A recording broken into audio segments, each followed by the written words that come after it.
Sikilizeni niwape neno hili.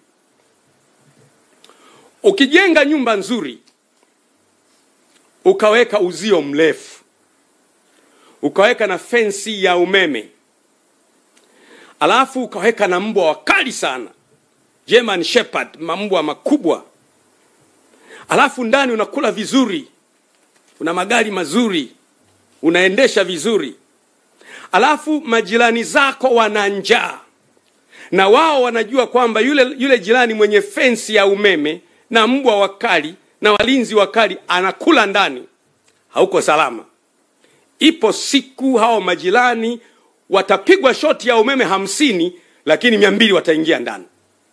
Hivyo ndivyo inaogopesha viongozi wanapojilindukia mali wao wenyewe wakawasahau wananchi. Ipo siku wananchi wataruka fence, wataumwa na mbwa 50, wataumwa na mbwa 50, watapigwa shoti ya umeme 100, lakini 300 watakukamata.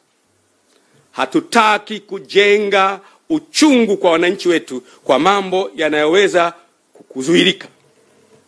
Na mimi imekuwa huu ndio msimamo wangu na imani yangu.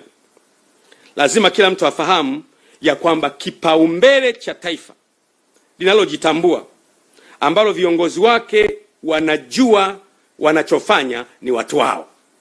Narudia tena.